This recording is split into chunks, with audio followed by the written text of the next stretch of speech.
இன்னைக்கு உங்களுக்கு வீச வேண்டிய காற்று வீசாமல் இருக்கலாம், பெய்ய வேண்டிய மழை உங்களுக்கு பெய்யாமல் இருக்கலாம்,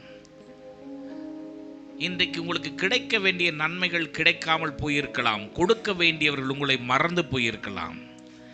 ஆனால் எப்படி அவருடைய வார்த்தையிலே நாங்கள் பார்க்கிறோமோ, நீ காற்றையும் காண மாட்டாய், மழையையும் காண மாட்டாய், ஆனால் நீங்களும் உங்கள் மிருக ஜீவன்களும், ஆமேன், நீங்க மாத்திரம் இல்லைங்க,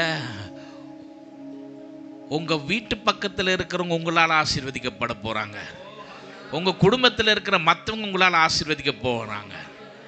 ஆமேன்.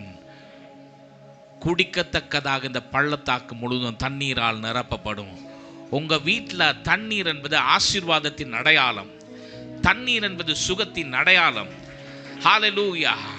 தண்ணீர் என்பது சமாதானத்தின் அடையாளம். ஹல்லேலூயா. எதெல்லாம் உங்க வாழ்க்கையில ட்ரையா இருக்குதோ அதெல்லாம் இப்ப தண்ணீரால் நிரப்பப்பட போகிறது.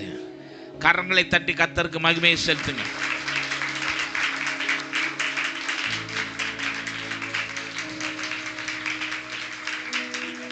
ஏன் நம்மால் கூடாத காரியம், நம்மால் முடியாத காரியம், ஞானிகளால் முடியாத காரியம், இந்த உலகத்திலே ஐஸ்வர்யவான்களால் முடியாத காரியத்தை அவர் செய்கிறார் என்றார்.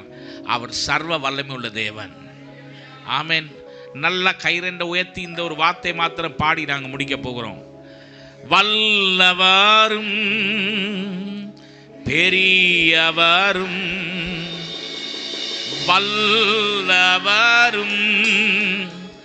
பெரியவரும் நம் நடுவில் வாசம் செய்கின்றார்.